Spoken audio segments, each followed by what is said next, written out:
Mapagpalang araw sa atin lahat, lalo na sa mga bago nating subscriber at sa mga datihan subscriber. Ito may tanggap tayo. Try natin kasi natanggal yung isang na DIY ng ibang tao, ibang tech sa akin pinapagawa. Tignan natin kung anong mga gagawa natin dito. Isang Bluetooth siya, maliit lang siya. Bluetooth speaker. Ayan ang ang kanyang model. Okay po, sabayan nyo ako magbaklas at tignan natin kung anong magagawa natin dito. Wala siyang power, lobat na lobat, hindi siya kasi nga tanggal yung isang positive. Okay po, stay tuned. Pasensya na po. Ngayon lang tayo ulit nakapag-upload. Po, medyo may ginagawa tayong mga nakaraang linggo. Bali 10 tayo walang upload. Okay po, stay tuned po. At ito na nga po, tinanggalan natin yung ibabaw niya. Babaklasin natin yung volume control. Ayan po, may 4 na tornilyo yan para mabaklas yung kanyang system dyan sa ibabaw, Bluetooth, saka window niya. Ayan po. Salamat nga pala, salamat sa mga walang sawang sumusubaybay sa aking YouTube channel. Pasensya na po at ngayon lang ulit nakapag-upload. Ayan po. Ayan. Dito na nga po, tinignan natin, trace natin kung saan banda na putol yun para i-connect natin. Ayan po. Wala tayong cameraman, naka-stand lang yan, tripod lang yan. Ay, minsan lihis ang video. Diyan na po. Ayan po. Okay.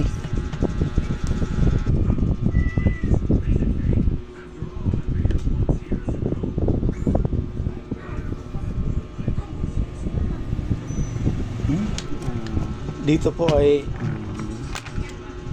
gusto kong i-restore yung dati niya, kaso nahirapan ako, saka komplikado, parang may problema sa kanyang power supply. Ayan po, binabaklas muna natin para mapadali. I-fast forward ko lang po to. Okay po.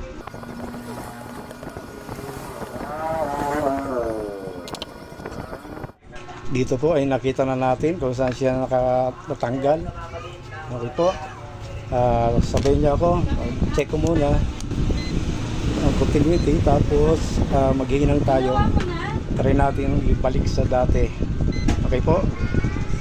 Trace muna natin kung saan siya nakakabit talaga. Kasi parang dalawa, shorted yung isa. Dapat isa lang yun. Okay po. Yan, habang nagtitrace tayo, shoutout po sa mga baguhan natin at datihang subscriber.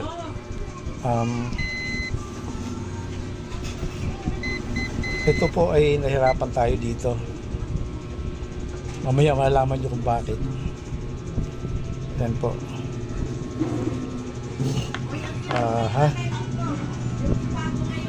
Trace tayo.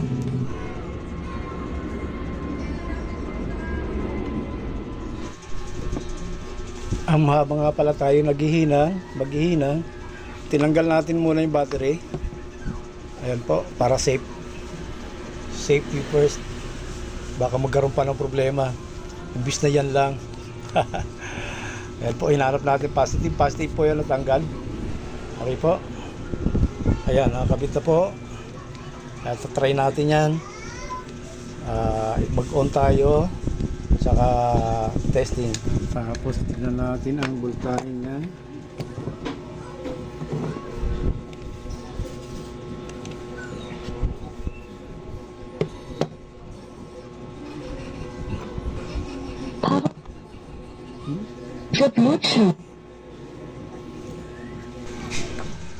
Ayan po, hindi po siya nagkarga, hindi siya nag-charge. Ibig sabihin, may problema yung regulator niya. 5 volts na IC. Option ano yan, option number 1. Yung original, mag-DIY tayo. Okay po. Ito po ang connection niyan. Ayan po. Nakahinang na po tayo. Ayan. Pero hindi siya nag-charge. Ibig sabihin, may problema yung kanyang regulator na 5 volts. Ayan po, yung IC dyan. Yung IC po dyan. Ayan po. Gusto natin i-restore sa dati. Pero maraming gagawin. Hirap. Kaya option number 2 tayo. Dahil Okay po. napakaliit. Guys, hindi umubra dito. Kaya mag-DIY tayo. Okay. Sira na yung IC nito. 5 volts. Okay po, abangan natin. Abangan nyo lang po. Abangan nyo lang po. Dahil sira nga po ang ating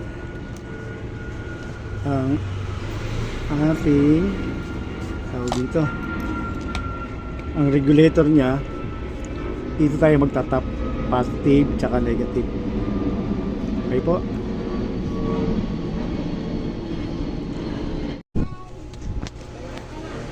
Po, sandalin muna natin to. Upya. Upya. Charger. Kailangan po kunin niyo muna yung positive tsaka negative ng ano, ng charger ng dalawang wire Ng positive tsaka negative. para tama nyo ang paglalagay dyan sa positive negative ng battery. Nga pala, yung battery natin ay 7.1. Kayang-kaya niya yung 5 volts DC na charger.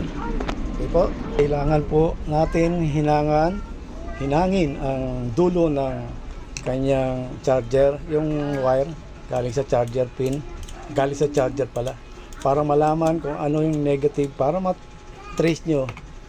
Kasi nawawala-wala pagka hindi mo hininangan, hindi yan, tulad yan, kailangan naka-fix yan.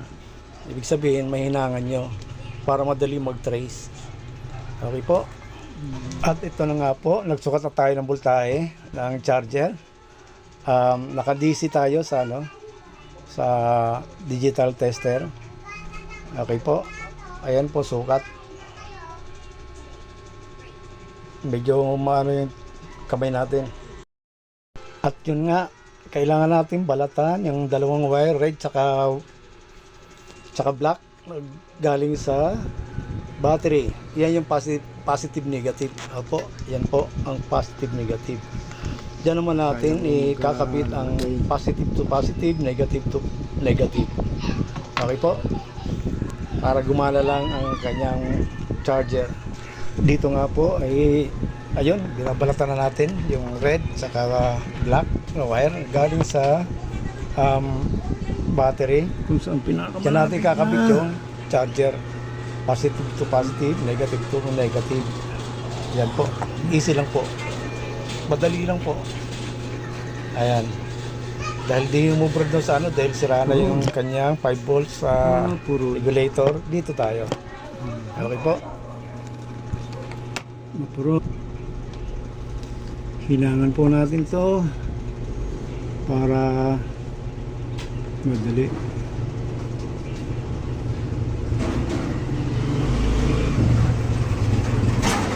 Ay, puti mo. Bakit?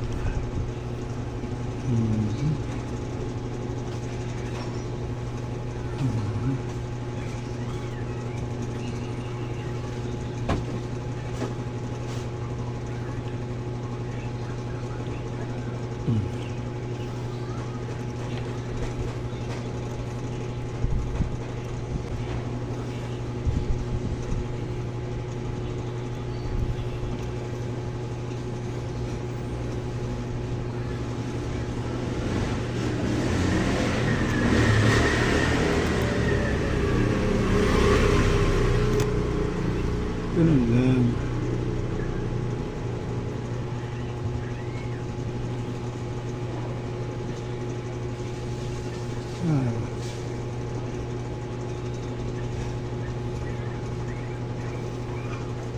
Okay.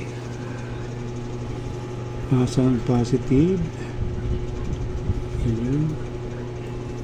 Ito negative.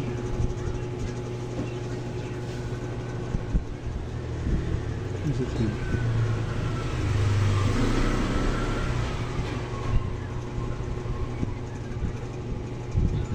Ay. Abya. Yun.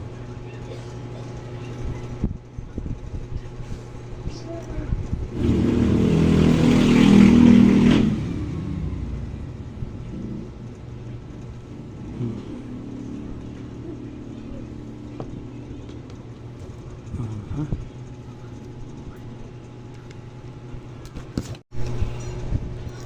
Itong 5 volts na regulator niya ay sira na.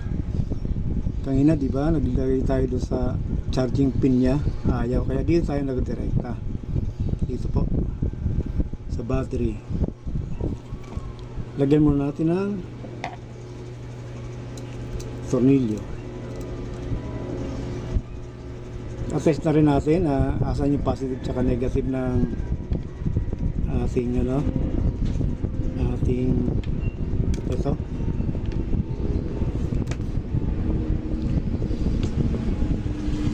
Try ko sana kanina doon sa charging pin niya, ikabit. Ayaw gumana. Ibig sabihin, busted na yung yung kanyang regulator na 5 volts. Oh, saan ka na? Huwag ka dyan. Dito ba? Ayan.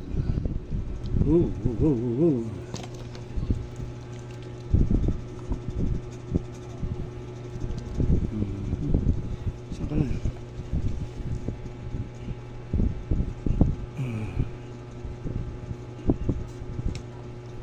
Wala dito.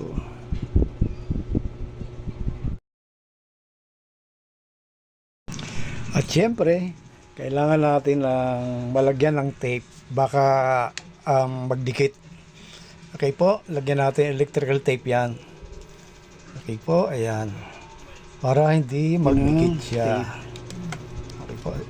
Salamat po, salamat sa mga nagtitiwala. Thank you for watching. Ayan. Shout out po sa lahat. Thank you.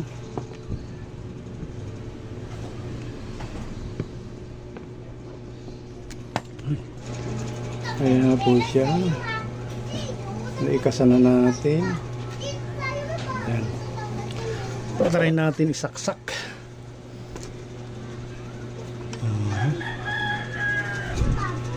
Ready to pair. The Bluetooth device is connected successfully. Ayan, nag-on po yung speaker niya. Ayan na po.